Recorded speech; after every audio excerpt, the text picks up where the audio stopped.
কাবিন কত দিবেন? 1111 টাকা। এত কম টাকা কেন? ভালোবেসে? হ্যাঁ। আপনি কি কাবিনের টাকাকে বেশি গুরুত্ব দিচ্ছেন না ভালোবাসাকে? নিশ্চয়ই ভালোবাসাকে। আপনি দেনমোহর কত নিতে চান বা কত ধার্য করতে চান, তখন সে বলে ফেললো যে 1111 টাকা। এবং সবচেয়ে মজার ব্যাপার হচ্ছে এখানে কিন্তু 4টা এক তারা হচ্ছে আমার কাছে আসে, যোগাযোগ করে এবং আমি জানতে পারি যে তারা একটা রিলেশনে আছে এবং রিলেশনের মেয়াদ 10 থেকে 15 দিন এবং তারা চেয়েছে যে ভালো একটা অবস্থানে থেকে তারা এই সম্পর্কটাকে আরো জোরদার করতে চায়।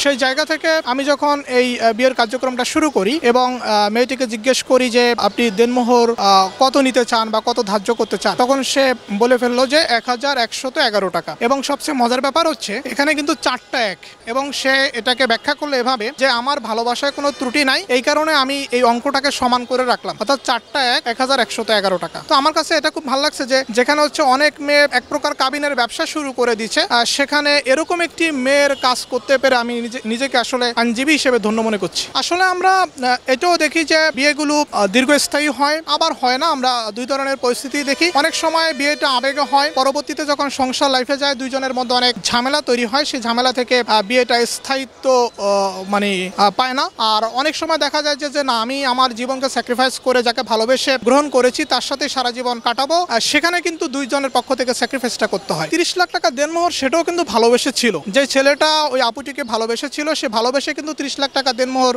ধার্য করেছিল, আপুটিকে 30 লাখ টাকা দিতে চেয়েছিল। কিন্তু আপুটির সাথে ছেলেটির রিলেশন ছিল দীর্ঘ 6 বছর এবং রিলেশনের জায়গা থেকে তারা বিয়ে করেছে। এখন হচ্ছে তাদের মধ্যে মনোমালিন্য হয়, তারা এখন ডিভোর্সের সিদ্ধান্ত নিল এবং আপুটি যেটা বলেছে যে আমি যার সাথে 6 বছর ধরে রিলেশন করেছি, যাকে মন দিয়েছি, ভালোবেসে বিয়ে করেছি, এখন যেহেতু তার সাথে আমার কোনো সম্পর্ক থাকতেছে না বৈবাহিকভাবে, আমি এই দেনমোহরের টাকা দিয়ে কি করব? আসলে দেখেন এখানে আমি কি বলবো, অনেকে ভালোবেসেই কিন্তু স্যাক্রিফাইসটা করে। যেমন যে মেয়েটা হচ্ছে 1111 টাকা কাবিনের পরিমাণ ধার্য করেছে নিজ থেকে, সে কিন্তু এটা ভালোবেসেই করেছে।